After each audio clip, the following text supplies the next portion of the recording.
This week on This is America in the World, we're continuing our conversation with Said Jawad. He's former ambassador from Afghanistan to the United States, CEO of the international consulting firm Capitalize, and chairman of the Foundation for Afghanistan. It appears that the aid will be cut dramatically, maybe in half, to over $1 billion, but I mean that's a 1.3, I think. What will that mean in the long run?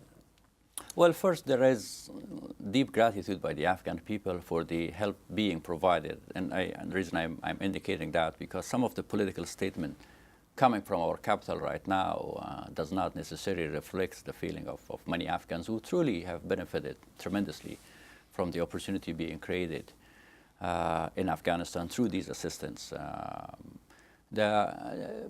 Gradually, the foreign aid should be replaced by investment, by involvement of the private sector instead of a contract economy. But as I mentioned, gradually. It will be premature for the aid to completely dry up because many of the institutions in Afghanistan that are causing a social, economic change in the country are still too young, and they still need actually some degree of support. We are working hard in Capitalize, for instance, to move Afghanistan from contract economy and aid dependency into a private sector-led economy. And in one way that we are doing it, we are not only approaching companies in the United States, Europe, Turkey, India, or other places to come and invest in Afghanistan, but also working with the companies that are already in Afghanistan and working with the U.S. government as contractor to look into opportunities in Afghanistan to provide some of the very, very needed investments. For instance, we need investment in the cement sector. The per capita cement consumption in Afghanistan is highest in the region because we have to build so many things. So if you look at the past 10 years, we have the highest per capita cement consumption in Afghanistan, but yet we produce very little. Now, you mentioned Capitalize. That's your own consulting firm, and also you're involved with APCO, yes. As an advisor. Is there something there that we don't know about as far as investment opportunities are concerned? What's underneath Afghanistan that we should know about that would make it a good investment, that would make it something that would pay off down the road?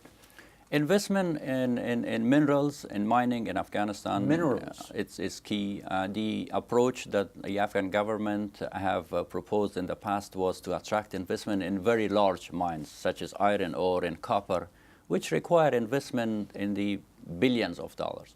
What we are proposing and working on is investment in smaller mines, such as marble, such as rare earth, or some other elements that the investment needed is less in the hundreds of millions, not in billion. And also, most of these minerals does not require extensive infrastructure.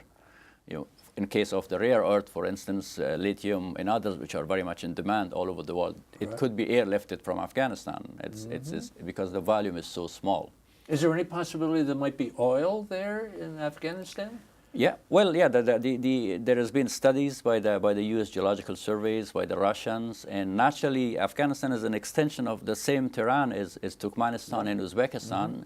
Afghan government has given concessions for oil and gas, 2 of them actually recently in the northern Afghanistan. So there are promising prospects for oil and gas. Historically, Afghanistan is an interesting spot. Geographically, isn't it? I mean, it was subject to great invasions and occupations and so on and so forth. But now, in the current time, it's in a very strategic location, huh? We are a roundabout of Indian subcontinent, China, Russia, and Iran. So and especially, I literally use the word roundabout because we have just finished building our ring road that connects the entire Afghanistan. So yes, historically, Afghanistan has been a center of fusion of different cultures, civilizations, religions, from India all the way to Russia, from China all the way to Greece. And the fact that we had an iron curtain through the Soviet Union killed actually the connectivity of Afghanistan with the rest of the world for a century almost. This is changing now. This is changing. There's tremendous demand for the energy that exists in Central Asia and Indian subcontinent, and the need for cheaper product from Indian subcontinent and Central Asia. At the end of the day, the way Afghanistan would survive is mainly through being a transit hub. A transit hub? Yes. Let me take a little break and tell the folks at home. We're talking with Said Jawad, and he is a former ambassador from Afghanistan to the United States, 2003 through 2010. Also the CEO of Capitalize, that we've talked a little bit about, also chairman of the Afghanistan Foundation, and he is a champion of that country. If you don't know it by now, you will know it as we go along and learn about the culture of the people of Afghanistan. Sit tight. This is America and the World. This is America is brought to you by the National Education Association, the U.S.-China Education Trust, and the F.Y. Chang Foundation. The League of Arab States, representing 350 million people in 22 member countries. The Rotendaro Family Trust. The Embassy Series, uniting people through musical diplomacy, presenting international artists in diplomatic settings. And Ventana Productions, television facilities, editing and distribution services. Ambassador, what's the population? Do we know the population of, I keep reading things and I get different numbers all the time. What's the population of Afghanistan? 28 to 30 million. Oh, it is? Yes, okay. Yeah. And that's a pretty good figure to work with. As I read, we've got villages, nomadic encampments, and the cities, the towns. What's the breakdown of the population as to who's living where? More and more people are now living in major cities. So Afghanistan, like many other developing countries, is developing urbanized centers, which is good and bad because a number of the Afghan refugees who lived on the countryside, when they return, they settled in big cities. Kabul is a city that had 3 million population, now has a population of over probably 9 million. Is the central government tapped into who's out in the outlying or the hinterlands, or is there any kind of tension between the cities and the people who are more rural? Well, the people on the rural area do demand services, demand protection against elements that are threatening their security, and that's not necessarily Taliban. It's poverty, it's criminal elements and other. So the capability of the government in Kabul to deliver services throughout the country is still limited. It's still limited because of lack of human capital in Afghanistan, lack of resources. Corruption is another issue that undermines the capability of the government to be present and deliver effective services. But overall, on the countryside, there's no conflict in the term of people not wanting the government. People are complaining that the government is not there to protect them and to provide services to them. This idea of protecting them keeps coming into play in our conversations. Is it warlords? Is it Taliban? Is it just radical insurgent groups? What's going on there? A combination of all. It's lack of rule of law. It's warlords, powerful elements on the countryside, Taliban, criminal elements, narcotics. It's basically... It is the largest producer of poppy, isn't it, the world? Yes, unfortunately, yes. And which thrive in this. There's an environment where there is lawlessness, where there is areas are so remote that the security forces cannot reach. And more importantly, when people grow narcotics, it's also a psychological mindset, because it takes only 3 months to grow opium. And once you are done in 3 months, you can store this deadly paste in a corner of the room. But instead, if you grow, say, pomegranate, you need at least 5 years for the trees to be mature enough to produce pomegranate. And as soon as you produce the pomegranate, you need roads, you need cold storage, you need cars to transfer this into a market.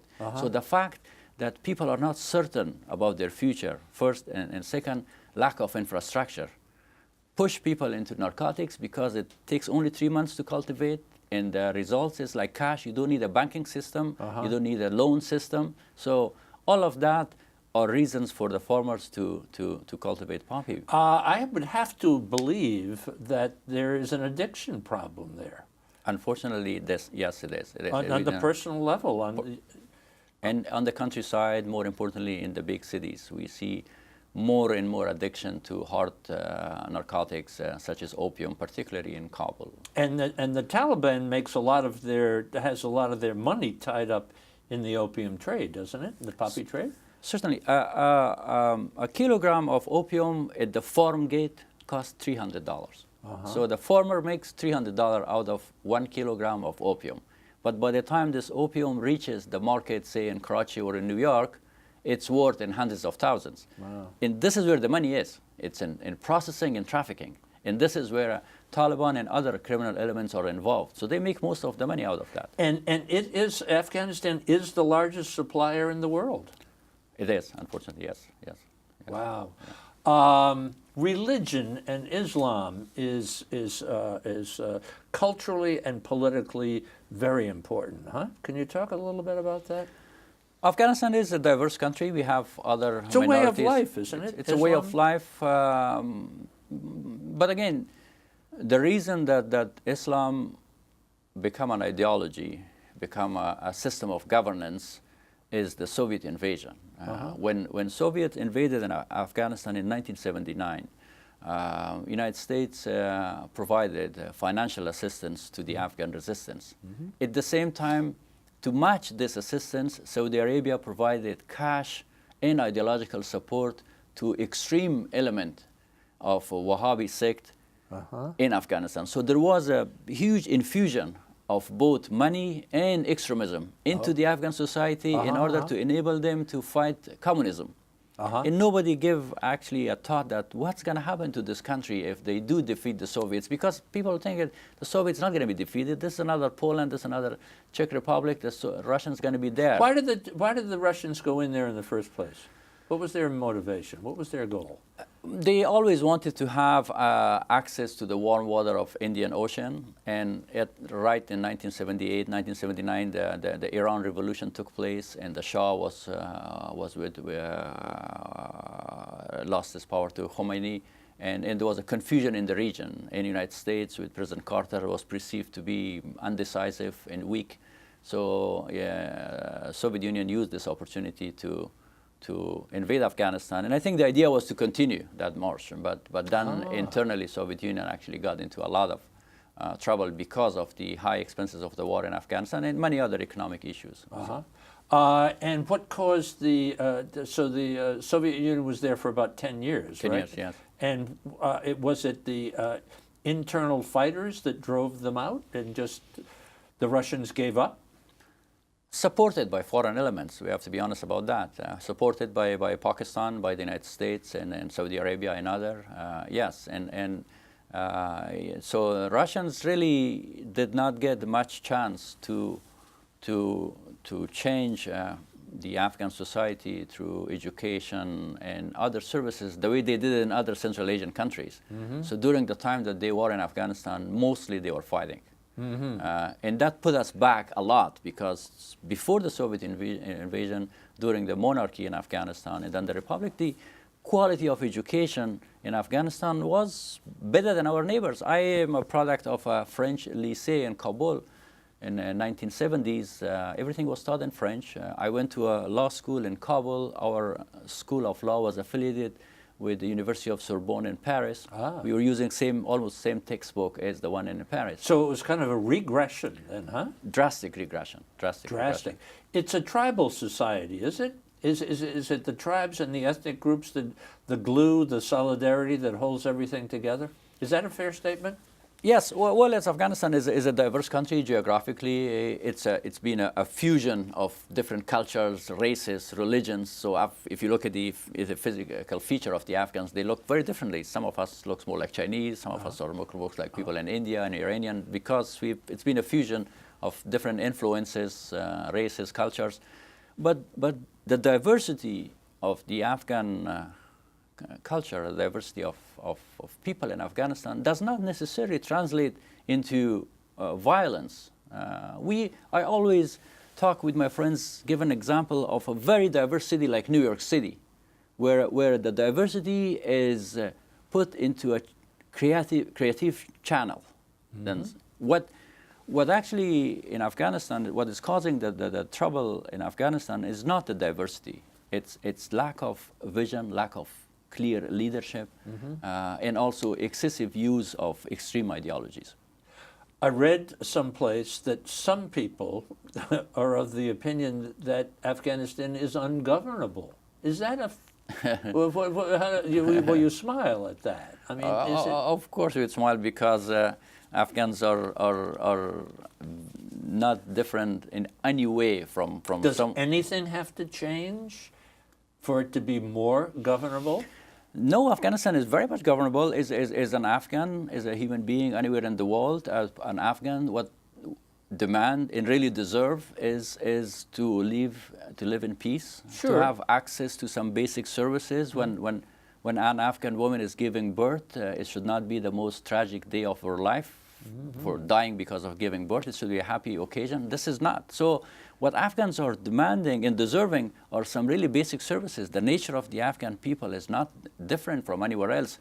If there is a government that provides these services, uh-huh. they are after that. But uh-huh. if there's a government like the government of Taliban that were depriving them of these basic rights, such as going to school, then they would not like this. So Afghanistan is certainly governable. There's no doubt, because of the nature of human being is the same everywhere in the world. Mm-hmm. We cannot argue that certain people in certain parts of the world are naturally inclined to be against certain values. But historically, hasn't there been a kind of a ruling class in Afghanistan, and that the people didn't have a great deal to do with the government?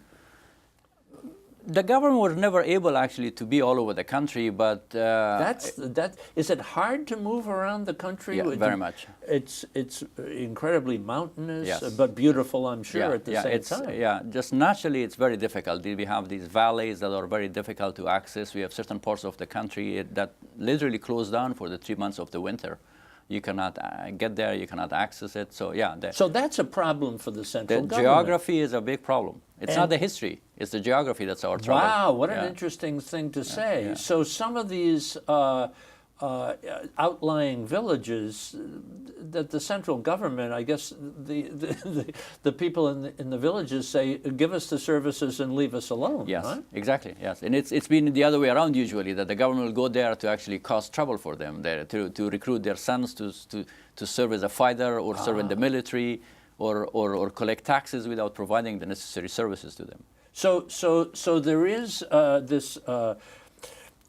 tell me if I'm right on this, that people in Afghanistan are not so invested in money, although in the cities I would imagine that's changing, but it was land and livestock that was kind of, that judged a person's wealth. Is that correct? True. It's an agricultural country, so yeah, the livelihood of the people come mainly from land and livestock. And it's a kind of a trading culture, and it's something I read suggested that the people do enough to meet their basic needs, but then they don't do anything further than that. They don't need to, right? Well, they can in most cases, because of up to now, because of lack of infrastructure. So if for a villager, the distance that he could cover for his trade was the distance that he could walk. So now when the roads are being built, and not only roads are being built, now you see actually thousands of Afghans are flying out of Afghanistan from 3 different airports in the country, going to the neighboring countries. So the infrastructure was not there to support this mobility among Afghan people. Now this is increasing. This is being created. So I gather that aid still to come would be dedicated toward the infrastructure of the country, because that seems to be key. That creates wealth, that creates security. Definitely, building the infrastructure has been key. Although many of our friends, including the United States, has gone back and forth on what are the priorities. Should we do what was called quick impact, small projects on the villages to keep the people happy, or should we invest on infrastructure, education, healthcare? Overall, investment is being made on many of these areas, but we lack, both as Afghan government, a clear vision where our priorities were, so we depended on the international community. And the international community led by the United States, but many other countries, Japan, Germany, and many other, Canada, Australia, every one of them have a different philosophy of what to do and where to start and what's a priority. So they experimented their priorities kind of on us because we didn't have a national program. We didn't have a clear leadership in economic issues in Afghanistan. So that was outside focused toward Afghanistan. Let's do a kind of a fantasy here. I don't know that it's a fantasy. Let's say that you're the president of Afghanistan. What would you set as your priorities? 3 priorities that you would set, that these must be taken care of.